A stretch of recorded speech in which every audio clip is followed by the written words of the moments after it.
Hi everybody, Ollie here, aka Secret Nimbus here, another episode of Magic Duels.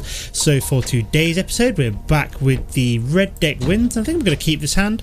I mean, we've got the Goblin Arsonist into the Dragon Fodder, and I kind of want to keep hold of the Avaricious Dragon, the Akoum Firebird and the Exquisite Firecraft, so it's not too bad really. Should be able to go fairly wide fairly soon with the Dragon Fodder. Should give us 3 attack on the board quite quickly.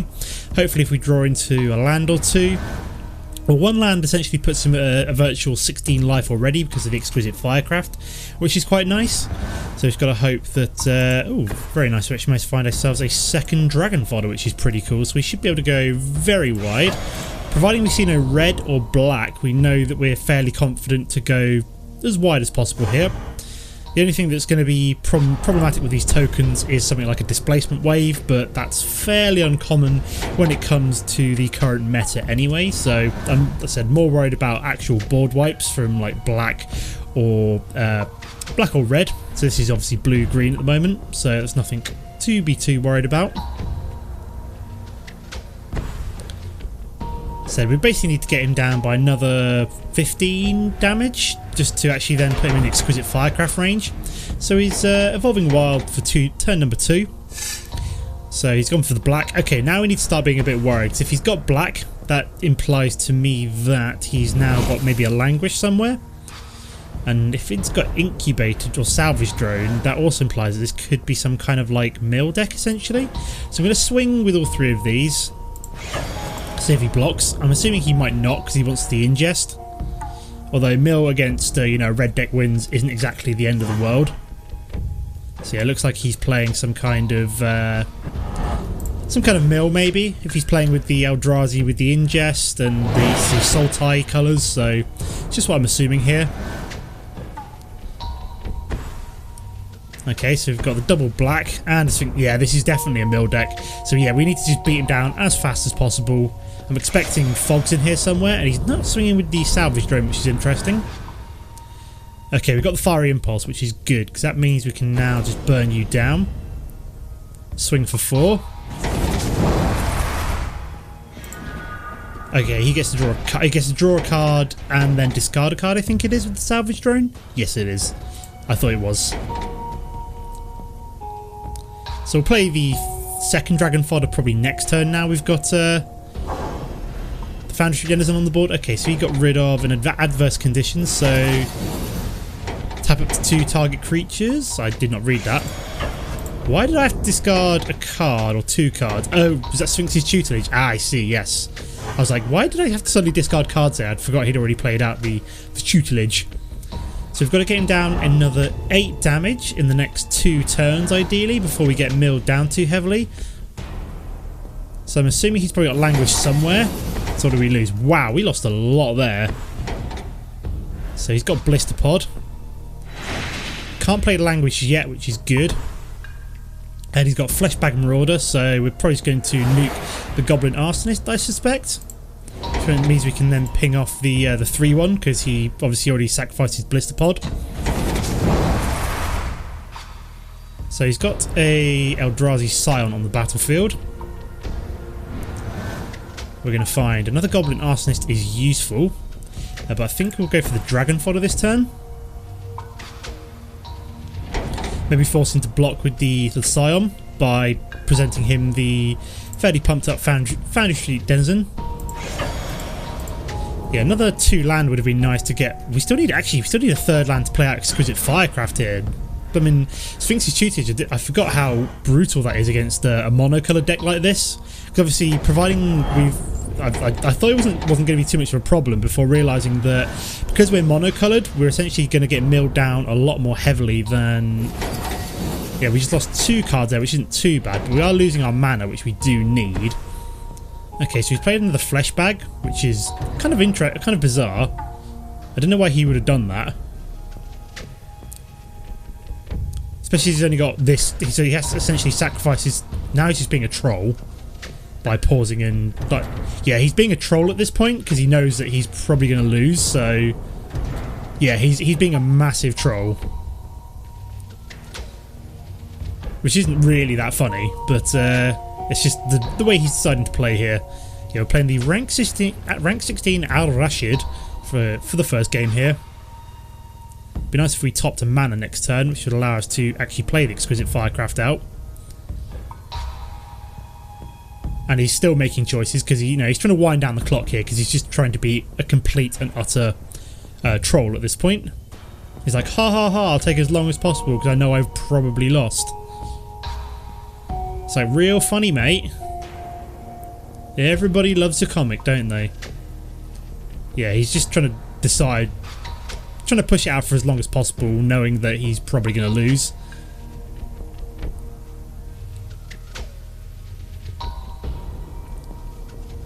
Oh, come on. It's got to have gone through by now. Has he like conceded and it's kind of like crashed the server? If he has, that's really quite frustrating.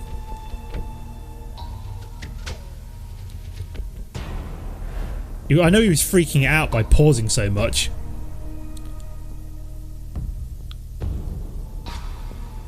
Has he just like broken the game? He'd better not have done. We were doing so well.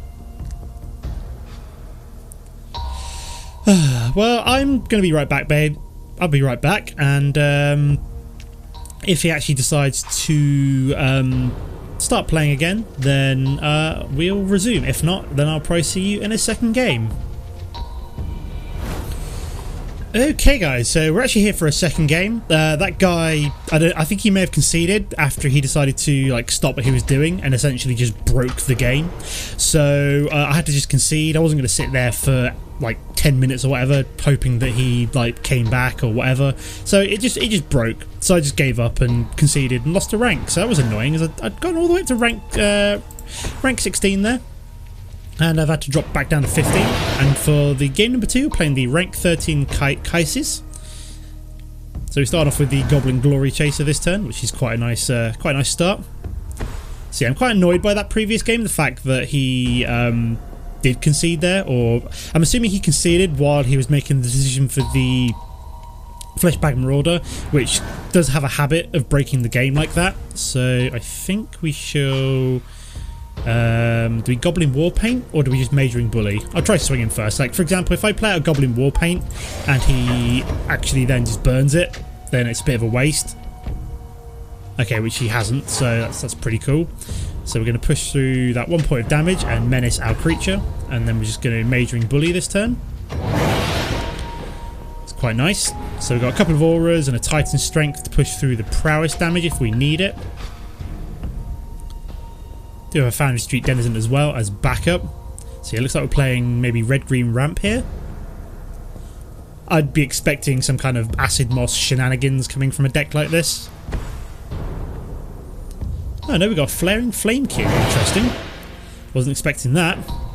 So I think we will be Goblin War painting maybe my Goblin Glory Chaser here. Reason being, it's going to prowess the Majoring Bully anyway, so may as well play. I mean, we've got Titan Strength if we needed it, but I don't think we do. Because this has got the prowess, it's going to push through that 4 damage regardless. And then this is prowessed up as well. So I mean, I could push through an additional 3 points of damage, but I don't think there's really much point in doing that. So he's going to let 7 damage go through there. Maybe it would have been a good idea to Titan Strength there, but I think instead I'm going to Foundry Street Denizen. Keep going wide here. This doesn't look like a ramp deck if he's playing the Flaring Flamekin. In fact, I don't know what kind of deck he's playing if he's not playing a ramp deck, red-green. Especially with this card in it, it's kind of bizarre.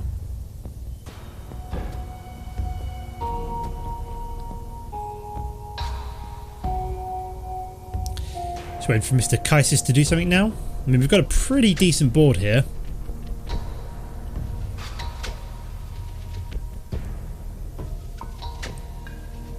Just waiting for him to do something. Okay, so we've got another opponent that doesn't know what they want to do, and is winding me up instead. Sorry if you heard something there. I was just readjusting my pop filter.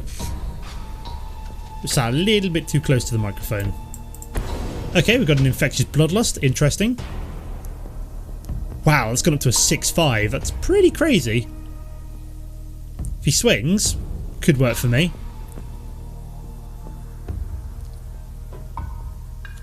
Is he going to swing? I mean, he's probably playing. Yeah, he's playing. Oh no, yeah, he has to swing because of the Infectious Bloodlust. So Yeah, we're letting that go through. I mean, we could almost have lethal here.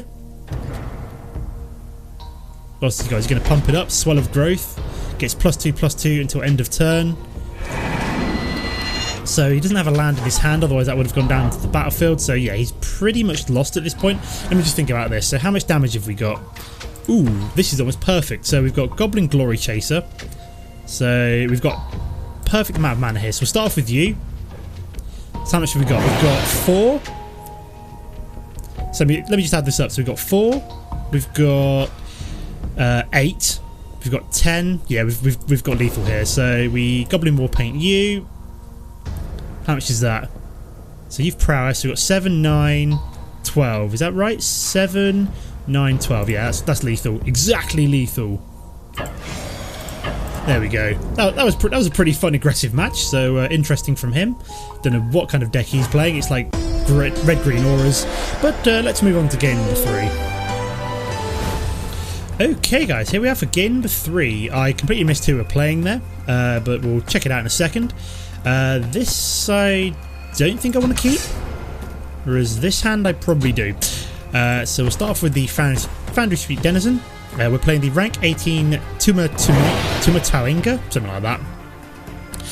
And also, guys, if you've noticed that the audio sounds a bit differently, it's because I'm deciding to try out OBS Studio. Now I've stopped recording Minecraft, I thought I'd try out the new OBS Studio, as it allows me to kind of record audio and video at the same time. Allows it to be all in one nice file, and then hopefully all my audio shenanigans is all going to be processed by Sony Movie Studio using the FX built into that, which should be quite nice. So let me know what you think of the audio and stuff like that, whether or not you think it's any different. But I think we'll go for the Dragon Fodder here, just because it's going to provide us the most amount of damage this turn. So push through 3 damage. I mean, Infectious Bloodlust would have done it too, but I'm inclined to put that on something like one of my goblins. Well, this is a goblin as well, but one of my goblin tokens. Okay, so he's down to 17 already, which is quite nice. We do have a burn Fiery Impulse for whatever he might play this turn, which is a Woodland Cemetery. So we've got is this Jund or Grixis? I can never remember which way around it is, but okay, so we're definitely playing out another Dragon Fodder here and saving the Fiery Impulse. So we're going pretty wide here. We've got three of our Dragon Fodders already.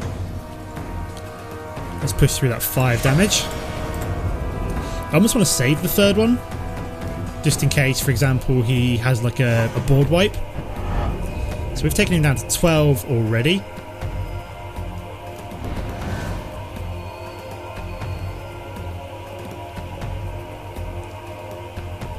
Let's see what Mr. Tumatawenga can do now. I mean, he's been aggroed down pretty heavily in 2 turns. He's lost 8 damage already. He's facing 1, 2, 3, 4, 5 damage on the board. Okay, so he's got Liliana, which we're just going to burn down immediately. As this does have Spell Mastery, yes it does. So goodbye Liliana. Mana. Ooh, that kind of works for me. So how much damage have we got on the board here? We've got 2, 3, 4, 5, 6. I'm going to save the Dragon Fodder just to be on the safe side. You never know when he might have a burn spell.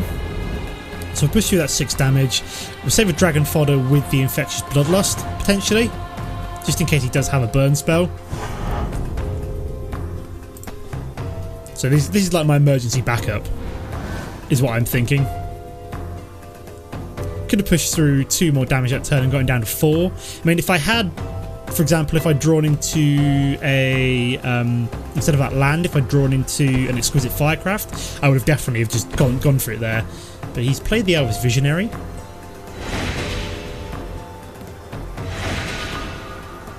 So he's down to 1 mana and he's not played anything else. So can we win this turn? We can with Titan Strength, put it that way. So we'll play out the Dragon Fodder just to psych him out. If you can hear the phone ringing, I apologise. I will answer it in a second. But we're just going to finish this match off real quick, because he's probably going to try and block the Foundry Street Denizen. And then all we're going to do is just Titan Strength one of the other ones, and that should be lethal. So yeah, we just Titan Strength you. Doesn't matter what we do here, just top it. And that's a win. Cool, let's move on to game number 4. Okay guys, here we are for the final game of the day, which is the rank 18 Ricardust, I believe that was. I will double check in a moment. That hand is not a keeper. That hand, however, is, I think. Mostly because we've got the Foundry Street Denizen into potential Dragon Fodder / Fiery Impulse, and we've got the Exquisite Firecraft. Yeah, we're playing Ricard Dustcat, something like that. I don't know. But we do have the second mountain for the turn 2 Dragon Fodder, which is quite nice now. And then we're into Looming Spires, so we've got almost the perfect amount of mana. So we've got Exquisite Firecraft, so we know all we have to do is get him down to 4 health, and then we can just burn him down for the final point of damage. Okay, so we've got Rune Servitor here. So do I in fact Fiery Impulse that and Looming Spires the Foundry Street Denizen? So we shall Looming Spires you. I might save the Fiery Impulse just to be on the safe side. See what he plays next turn and then maybe burn that down. I doubt he's going to block this because it's got the first strike. He is going to block it. Okay. I didn't need to use the Fiery Impulse then. Works for me. I may as well save this for something else. So we both draw a card and we get a Majoring Bully, which isn't too bad. So I may as well save this now for whatever he plays this turn. And then we can potentially play out something like Dragon Fodder or Majoring Bully. So at the moment, it's okay. So he's played a Fairy Miscreant. Anything else?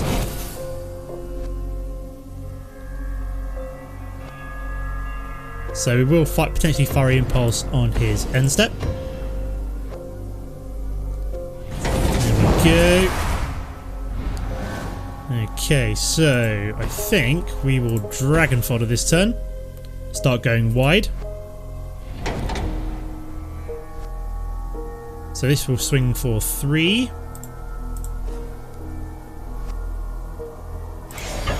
Taking down to 17.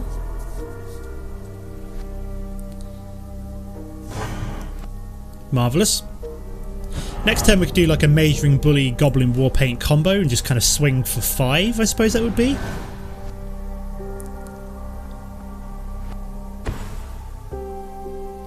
See what he's got. He's up to 4 mana. Okay, so he's got a Rune Servitor.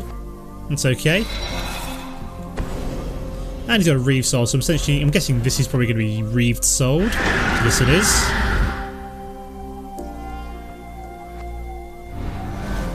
Okay, so what do we do here then? What do we do? Do we Majoring Bully Goblin Warpaint and then just kind of just swing with that? I think it's probably the best play here.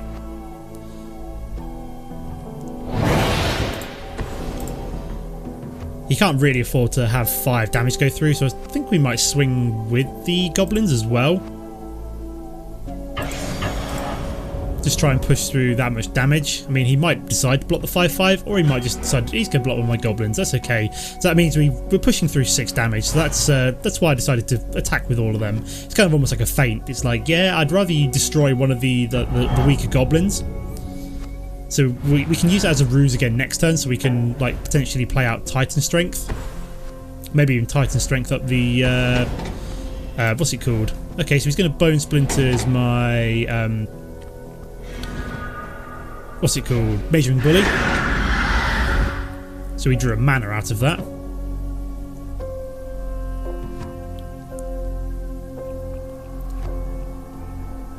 Which isn't too bad. If we got something like an Akoum Firebird, it wouldn't be too bad. Second Exquisite Firecraft wouldn't always go miss. Okay, we found a second Dragon Fodder, which is okay. It's going to allow us to keep going wide. So we're taking down to 10. So we're getting pretty close to being able to Exquisite Firecraft here. So next turn, if he plays a blocker, we could force through 5 damage, which would then put him within 1 damage of an Exquisite Firecraft. This is uncounterable now, as we have played, yeah, at least 2 instants into our graveyard. So, okay, so yeah, he's played Copterfed, so yeah, we want to carry on going wide here. So with the Titan Strength, I mean, potentially if we drew a second Titan Strength, which we did not, we could have What's the word I'm looking for? So we're going to attack with all of these. I'm assuming he's going to block one of them. He is. So we're going to Titan Strength with you. We'll top you. You could be useful. I just realised, whenever a permanent owned by another player is put into a graveyard from the battlefield, you draw one like... Haha! Is he about to... He did. Oh my god. I just remembered Copter Thed's special ability. So because I lost one of my tokens, he actually just put himself within exquisite firecraft range. That's brilliant. That was completely worth it then. That was completely accidental, and I just remembered why. I was just like, hang on a minute, if I lose one of my tokens here, he's actually going to die. So that was pretty awesome. So we're up to rank 18, so we're doing pretty well here with the red deck wins. So hopefully we can push back into the 20s and maybe onto the 30s by the end of next week. But I'm going to leave it here for now. As always guys, don't forget to comment and like if you've enjoyed the episode, and I'll see you next time. Goodbye.